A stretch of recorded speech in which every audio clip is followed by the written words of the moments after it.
In one place it says, Judas hung himself, Matthew 27. But in Acts 1, it says he fell headlong and burst open. Just to give you the context, he's referring to Acts 1.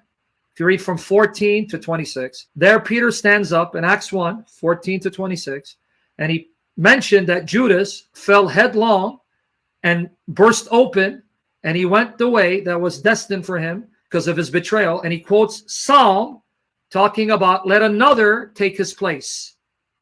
And so now they're trying to find a replacement for Judas. Now, I just did a session on this. Okay, brother, let's use some common sense. If Judas is hanging himself on a Thursday night, which is now the time for Sabbath preparation, right? Because it's Passover. Let me correct myself. I confused myself last time. Thursday evening was the start of the Passover. Okay. So he betrays Jesus Thursday night.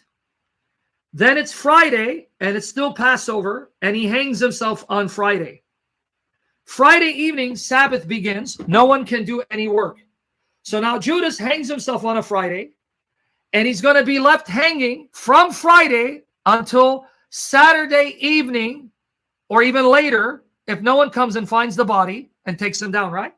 Now, brother, imagine you hang yourself on Friday, and you're hanging from a rope from Friday, 24 hours later from that dead weight. And then what happens? Imagine you're hanging yourself on a tree branch. You got it, bro, right? everything, bowels come out first of all, and then you like the sheer weight of the whole body will probably decapitate the head. Not only decapitate, but it also may cause that from the weight, the dead weight, that the rope either breaks or the branch breaks and he falls headlong. Boom, a dead body, and he bursts open. Where's the problem, dude? That's amazing. And when it says Judas bought the field, but elsewhere it says it was the Sanhedrin. This again shows he's a son of the devil. Do you know why? I have shown you over and over again in Scripture that the Bible will attribute the action of an individual or a group, right, to the person who instigated or caused or allowed that individual or group to do what they did. You got to learn your Bible. The Bible will often ascribe blame or an action to an individual or individuals, even though someone else did it or some other group did it, because without the permission of that individual or group, or without that group or individual causing this other group to do what they did, then the action would not come to pass. Are you with me there? All throughout the Bible, the principle in Scripture that the action of one will be attributed to another because that other either instigated that action or caused this person to do what he did or allow it. So when Peter says Judas bought the field, that shorthand for saying it was because of Judas's betrayal and the 30 pieces of silver that he received, which he then handed over to the Sanhedrin, that resulted in the purchase of the field. Let me repeat.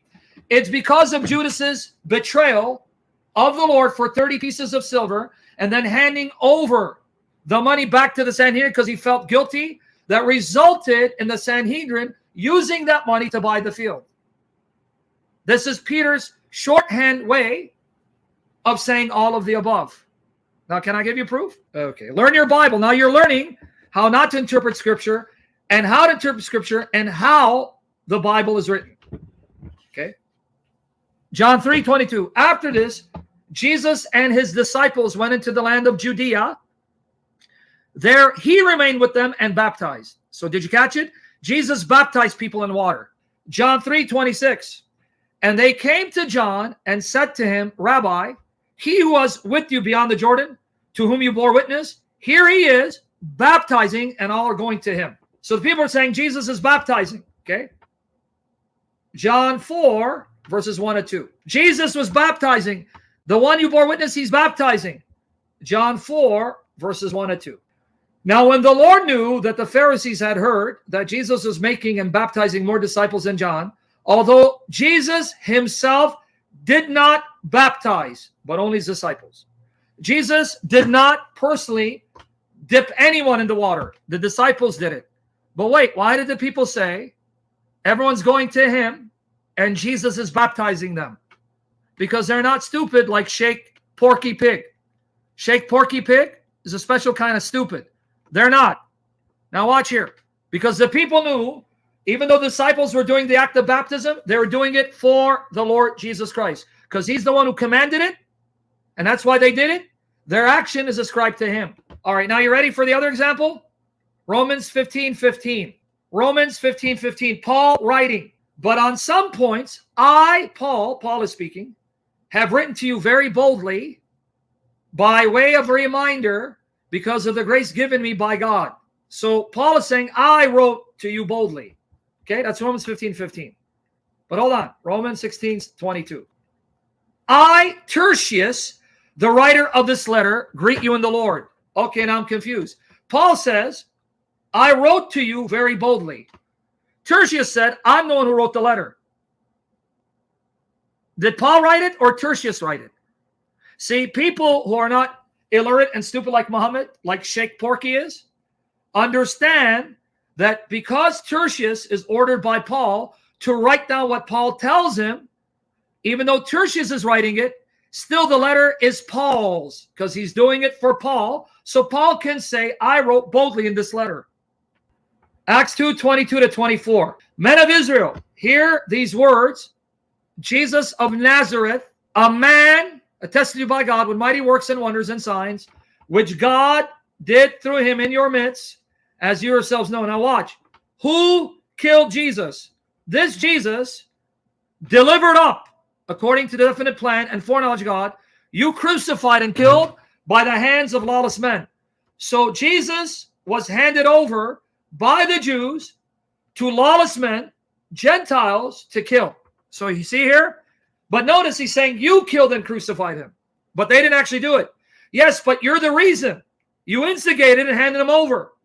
Had you not handed him over, these lawless men would not have killed or crucified him. Okay, now watch this though. We're not done yet. Now we're going to read verse 24 and then watch. Here it says, you men of Israel killed and crucified Christ. How? By handing over to lawless men, pagans, heathens who don't know God, who don't keep his law, to kill him for you. They're the ones who did the killing, but at your instigation. But here's the good news, Acts 2:24. But God raised him up, having loosed the pangs of death, because it was not possible for him to be held by it. Why? Because Jesus is the creator of life, the giver of life, the author of life. He is life. Impossible for life to die. So he swallowed up death because he's life who swallowed up death. Okay, now, did you guys catch it? Peter said, you men of Israel, you killed and crucified Christ by the hands of lawless men. You gave him over to pagans who didn't fear God to kill him for you. But now watch here. Same sermon, same context, same chapter. Acts 2:36. Let all the house of Israel therefore know assuredly that God has made him both Lord and Christ, this Jesus whom you crucified. Wait, now he says they killed Jesus. He's saying you Jews, you crucified him, you killed him. I'm confused. I thought the Romans, the lawless heathen, killed and crucified Jesus by the instigation of the Jews. But now he says, you Jews crucified him. You see my point or no? Do you understand the nature of Scripture? Did you now see ample evidence from Scripture? The action of one can be ascribed to another.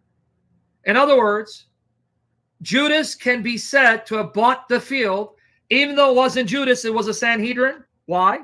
Because had it not been for Judas's agreement to betray our Lord for 30 pieces of silver, had it not been for him feeling guilty and ashamed and returning the 30 pieces of silver, the Sanhedrin would have never bought the field. So responsibility is attached to Judas for the field they bought by the blood money. There's no contradiction. There's none. You understand? This is how Scripture functions. This is the nature of Scripture. You killed Jesus, Jews. You had the Romans kill Jesus. Yeah, but you just said they killed him because they're responsible. You get my point?